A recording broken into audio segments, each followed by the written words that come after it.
Nah, di sini banyak orang tua goblok. Demi mau nonton sinetron, terus orang tua bilang, "Ih, ada setan itu, nggak tidur, awas kamu." Ini gobloknya habis-habisan. Maka anak itu akan mimpi setan-setan waktu tidur. Karena si goblok tadi itu gurunya ngajari setan-setan. Serius saya berkata ini, saudara. Jangan salah. Sekarang saudara bayangkan, kalau anak-anak itu sebelum tidur kulaan bahan mimpi tentang tokoh iman Abraham, Daud, Rut, dan sebagainya.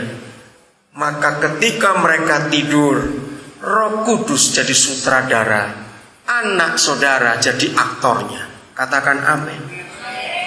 Maka itu mengapa semua anak, semua umur 4 tahun ke atas, kalau mereka bangun tidur siang, bukan tidur malam ya, tidur siang bangun, siapa pernah perhatikan? Mereka akan cari pojokan atau tempat yang sepi. Dengarkan, mereka ngomong sendiri. Pernah lihat anak seperti itu? Nah, itulah mengembangkan imajinasi. Kalau saudara ingin tahu jawabannya, anak itu ngomong apa, cerita apa? Dia menceritakan ulang mimpinya supaya dia ingat kembali. Maka itu kenapa sekolah zaman sekarang, Amerika khususnya, selalu membuat anak-anak SD suka mengarang. Ngarang, apa saja kamu ngarang. Dengan mengarang, anak itu belajar menulis. Dengan menulis, anak itu belajar rajin membaca. Dan jeniusnya akan kelihatan. Hebat bukan Alkitab ini, saudara? Maka itu mulai hari ini jangan anggap enteng kalau anak-anak kecil sebelum tidur minta cerita. Nomor 4, waktu bangun. Mengapa waktu bangun belajar berulang-ulang dan mendiskusikan? Sebab semua balita kalau mereka bangun pasti nangis. Kenapa nangis? Mereka ingin cari teman untuk mereka cerita mimpinya apa. Di situ kita perlu waktu untuk cerita kepada mereka, untuk mendengar mereka ngomong.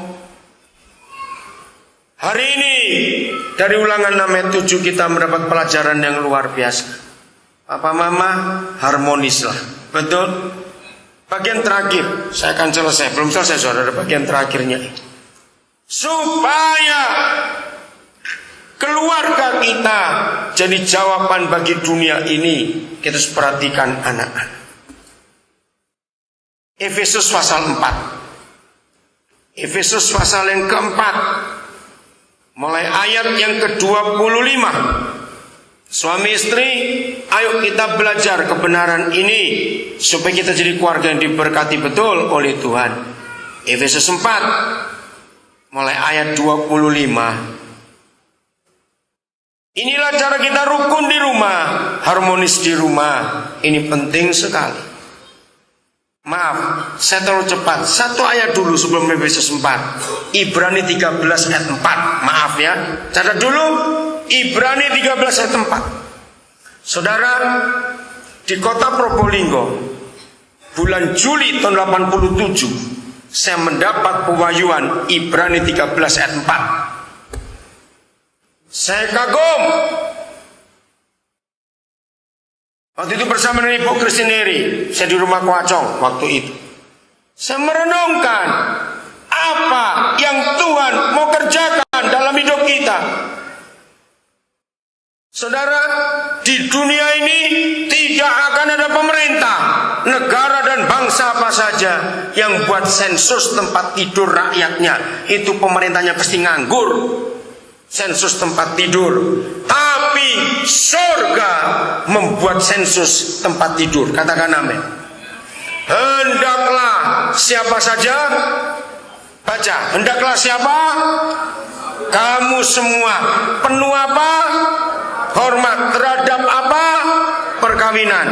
Dan janganlah orang menajiskan, mencemarkan, mengotori apanya? Tempat tidur. Sebab orang-orang sundal berzina akan dihakimi Tuhan. Saya kagum. Mengapa surga harus urusan dengan tempat tidur? Ada apa di situ? Ibu bapak yang diberkati Tuhan, kalau sampai papa berpesan, kuduskan tempat tidurmu. Kalau kita pakai hukum perjanjian lama, di situ Tuhan hadir.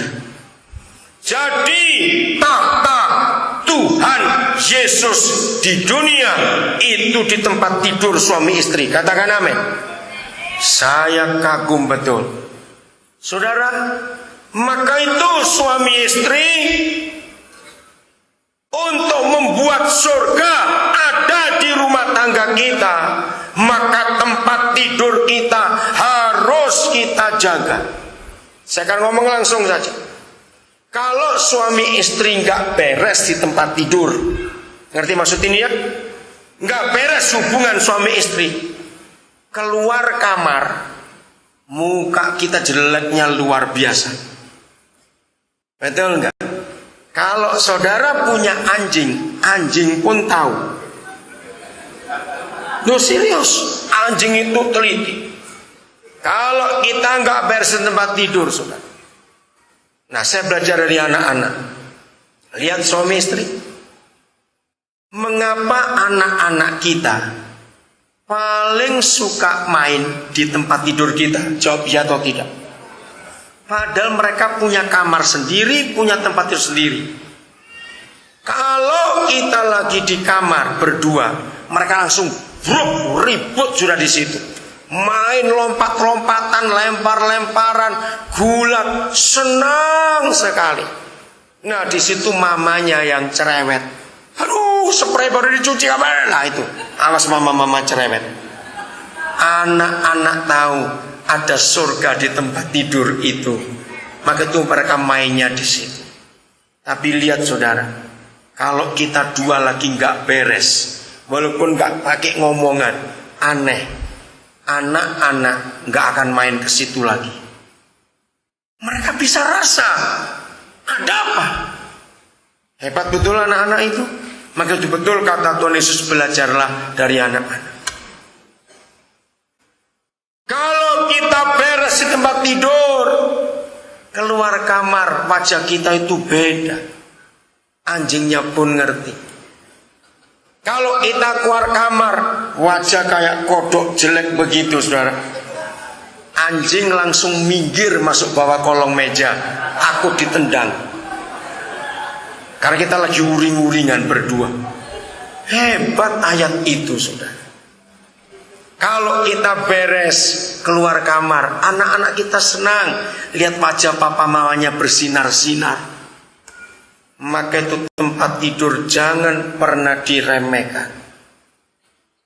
Ada apa saja suami istri, tempat tidur kita adalah ukurannya. Maka itu gara-gara ayat itu saya menemukan kebenaran. Nilai satu keluarga itu nggak dilihat berapa besar rumahnya. Nilai satu keluarga nggak dilihat berapa income-nya, berapa gajinya, merek apa mobilnya. Tidak. Firman Tuhan mengatakan nilai satu keluarga itu adalah diskusi suami istri di tempat tidur sebelum tidur. Papa mama dengar, keluarga yang mata duitan itu kentara sekali. Baru duduk belum rebah sudah ngomong duit. Kenapa saldonya kurang? Duit yang diurus terus. Yang satu berkata, sudahlah lanjut besok sejam 2 ini. Tidur. Bangun pagi, duit lagi. Nah, itu warga mata duitan. Keluarga yang tidak harmonis juga kentara di tempat tidurnya. Kalau tempat tidur keluarga itu sepi, nggak ada pembicaraan apa-apa, itu pasti nggak beres. Kenapa? Karena suami istri akan berkata, ya habis daripada ngomong pendek ribut, ngomong panjang ribut, gak usah ngomong. Nah, sepi tempat tidur.